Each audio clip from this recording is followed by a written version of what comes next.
Je m'appelle Laurent Guimier, j'ai 50 ans, je suis originaire de Lisieux en Normandie et je suis aujourd'hui directeur de l'information de France Télévisions. Je dirige donc tous les journaux, magazines de France Télévisions et ça fait une trentaine d'années que je fais de la radio, de la télé, du web, en gros que je travaille dans les médias.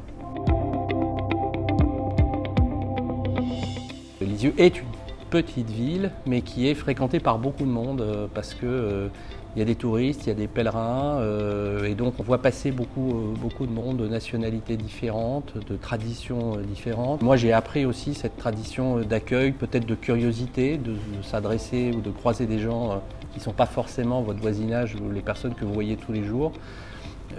C'est peut-être une des petites raisons pour laquelle j'ai développé une curiosité qui m'a amené jusqu'au journalisme. Au fond, ce qui a été sans doute un hasard, mais on ne décide jamais de l'endroit où on est, c'est que dans cette ville, qui n'était constituée que de 23 000 habitants à l'époque, il y avait 3 journaux. Il y avait un quotidien, un bi-hebdomadaire, un hebdomadaire. Donc c'est étonnant de se dire qu'en 2022, c'était il y a 30 ans, c'était une petite ville et où pourtant il y avait 3 journaux, donc 3 rédactions, 3 équipes de journalistes qui traitaient l'information locale et c'est sans doute ce qui m'a permis, ça a été une chance formidable, de me retrouver assez vite au contact des journalistes locaux à l'époque. J'ai quitté Lisieux parce qu'il n'y avait pas tout simplement d'établissement d'enseignement supérieur dans la ville que j'habitais, même si je crois 6 mois avant d'avoir le bac, je ne me projetais absolument pas dans les études que j'ai faites. Je pensais faire un DUG d'histoire à Caen, c'est-à-dire à 50 km, et puis faire mon petit bonhomme de chemin dans les médias. Et je ne pensais pas du tout à Paris, je ne pensais pas du tout aux grandes radios nationales, parce que voilà, quand on a 18 ans, en 1989, à Lisieux, on ne pense pas forcément un jour être présentateur à Europe 1 ou directeur d'une rédaction. Comme j'étais sportif et que j'avais le goût de la compétition, je me suis renseigné sur ce que c'était que Sciences Po, comment y entrer. Et puis j'ai travaillé pour finalement, puisque j'ai compris que c'était quand même une façon de me faire rapidement atteindre des antennes ou des salles de rédaction, j'ai tout fait pour entrer à Sciences Po.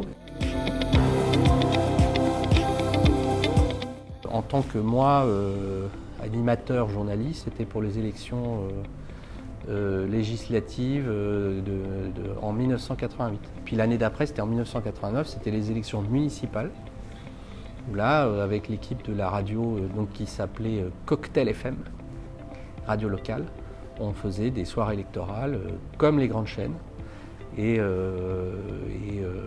voilà, c'est formidable. Je les ai gardés sur des cassettes audio qui sont fermées à double tour. En fait, étant journaliste, je continue à regarder les pages Lisieux, Pays d'Auge de Ouest France quand souvent je suis à la gare. Parfois, avant de prendre le train, j'achète un journal, je vais acheter l'édition qui correspond à celle de Lisieux et puis je vais regarder les infos. C'est ça que j'ai gardé.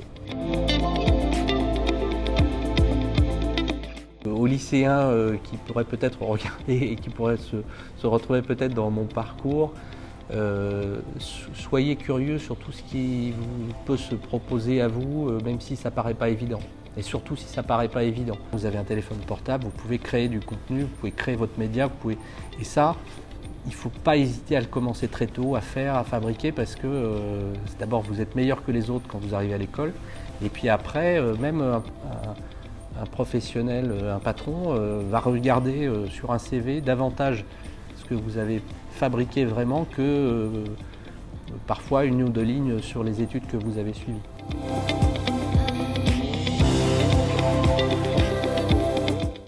Les deux, parce que moi j'ai participé notamment à la création de France Info Média Global, qui est à la fois une radio et une télé. Alors, cidre brut du Pays d'Auge, mais je dirais d'abord cidre et ensuite Calvados, avec modération. Ah, plage du Débarquement, sans hésiter, parce qu'il n'y a que des Parisiens à Deauville et moi je suis normand, donc